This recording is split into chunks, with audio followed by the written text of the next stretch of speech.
Hey, Mama Selena for African Daisy. And it's a Wednesday in the Word. And we are going to read in 2 Kings 17.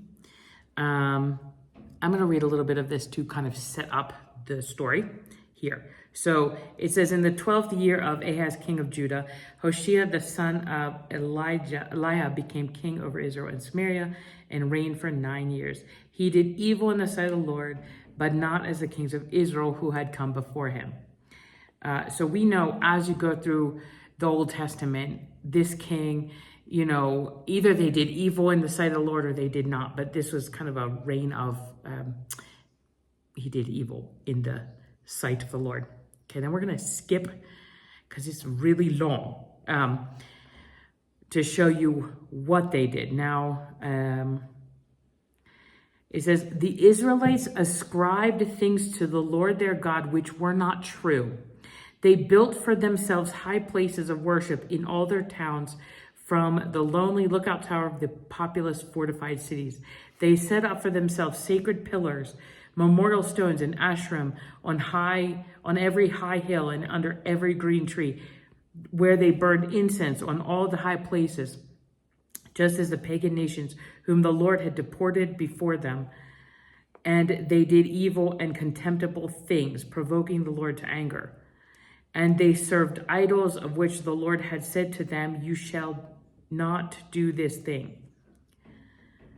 Yet the Lord warned Israel and Judah through all his prophets and every seer, saying, turn from your evil ways, keep my commandments and my statutes in accordance with all the law which I commanded your fathers, and which I sent to you, my servants, the prophets. However, they did not listen, but stiffened their necks, as did their fathers who did not believe, trust, and rely on the Lord their God. They rejected his statutes and his covenant, which he made with their fathers, as well as the warnings that he had given them. Okay, and they followed vanity, that is, false gods and idols, and became empty-headed. They followed the pagan practices of the nations which surrounded them, although the Lord had commanded that they not do as they did. And it goes on. They made their sons and their daughters pass through the fire as human sacrifices, and used divination to foretell the future, and enchantments. And they sold themselves to do evil in the sight of the Lord, provoking him to anger. Okay, so this is what they had done. They were doing very evil things. And he says, for the Israelites walked in all the idolatrous sins which Jeroboam committed, they did not turn from them until the Lord removed Israel from his sight, just as he had foretold through all his servants, the prophets. So Israel went into exile from their own land to Assyria to this day, the date of the writing. Okay. So they're in exile now because they were not listening to God. They didn't do what God had told them to do, and they chose to follow their own ways. Okay, so they've been warned, they've been told, they knew, and they followed their own ways. So now they're in exile.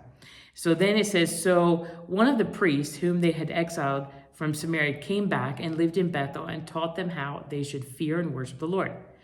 But every nation still made gods of its own and put them in the houses, shrines of the high places, which the Samaritans had made every nation in the cities where they lived. And then it goes on from there. It says, they also feared the Lord and appointed from among themselves priests of the high places, who sacrificed for them in the houses of the high places. They feared the Lord, yet served their own gods, following the customs of the nations among whom they had been sent into exile. To this day, they act in accordance with their former pagan customs. They do not really fear the Lord, nor do they obey their statutes, ordinances, nor the law, nor the commandments which the Lord commanded the sons, the descendants of Jacob, whom he named Israel, with whom the Lord had made a covenant and commandment, saying, you shall not fear other gods or bow yourselves to them, nor serve them, nor sacrifice to them. But the Lord, who brought you up out of the land of Egypt with great power and an outstretched arm, him you shall fear, and him you shall bow yourselves down, and to him you shall sacrifice. The statutes and the ordinances and the laws, the commandments, which he wrote to you by the hand of Moses, you shall observe and do forever. You shall not fear or worship or serve other gods. The covenant that I made with you, you shall not forget. You shall not fear other gods, but the Lord your God you shall fear and worship. Then he will rescue you from the hands of all your enemies. However, they did not listen, but they acted in accordance with their former customs. So these nations superficially feared the Lord. They also served their idols, as did their children and their children's children, just as their fathers did. So do they to this day, the date of the writing. The thing that I found very interesting about this was that they feared the Lord, yet they served their own gods, following the customs of the nations from where they had been exiled. And also it says, so these nations superficially feared the Lord and served their idols, okay? And I just want to say that because what I found very fascinating by this is that when we read the scriptures, right, from Genesis to Revelations, it points us to Jesus. It points us to him. But it also shows us that it shows us how when we read what they went through, right, we can see in our own lives things that's like, wow. And what happens, or what I'm realizing, is it says they feared the Lord yet served their own gods. So did they really fear the Lord, right? Because when you fear the Lord, in other words, when you understand that God is who he says he is, how do you serve other gods? And yet then of course, then it says that they superficially feared the Lord. So it probably looked good to people. They probably had a good show. They had a priest, did all the things, yet they were following their own customs. They were doing very, very demonic, very bad things. So I just want to encourage you today to, we serve a God, and it's him and him alone. He's the risen King of Kings and the Lord of Lords, right? So we just came through Easter, where we celebrate the fact that Christ went to the cross. He died. He was a perfect, sinless man and God, and he died for our sins. He took our sins upon himself, and then he rose again, right? After taking back from hell the keys of death, hell, and the grave, right? He took them back. In other words, we do not have to. That's why we now serve a risen God. We no longer have to worry about death, hell, and the grave, right? Because he took it back. But we also know that the devil doesn't play fair. Okay, so somebody that doesn't know Jesus and doesn't do the right thing, they don't play fair, right? So we know that he doesn't play fair. And so he's going to do everything to kill, steal, and destroy. And so even if most of us will say that we would never do really bad things.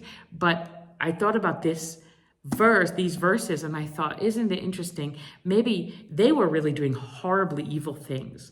They were sacrificing their children. But it's the same today through abortion. It's the same sin. It's horribly evil. It's murdering a child. So we have it. It's still happening today. And yet we go to church. Some of us go to church and we worship God, and and there's forgiveness, and there is wholeness and healing from all of our sins and the things that we do to make mistakes. But when you're actively doing these things, so that's what they were doing. They were actively, sacrificing their children on this altar. They were actively aborting their babies. They were actively putting them on, in those days, they would put them on a thing and burn them alive. It was horrid. Same as what abortion is, okay? They were actively doing very horrible, evil things. And some of us, we look at it like it's not that bad or it's not that evil. And so let's just And it says that they also somehow wanted to, have a priest there and act like they were really serving the Lord. And so some of us do that. We do it for show or whatever we do it for, so that hopefully maybe we are okay. Like God doesn't really care that much. He's so gracious and loving, and he'll just, not care if we do that. And so I just want to encourage us that God has called us to live a holy life. And he doesn't want us. He mentions countless times, we are not to serve any other God. There is one God and one. There's only one. And so anyway, just want to encourage you. This was in 2 Kings 17. And it's long, so I'll let you read the whole thing. I just read from 1, and it goes to verse 41. And then you can get a lot more details. But anyway, I love you all. I hope you're having a great Wednesday and a great week, and I'll see you next time. Bye.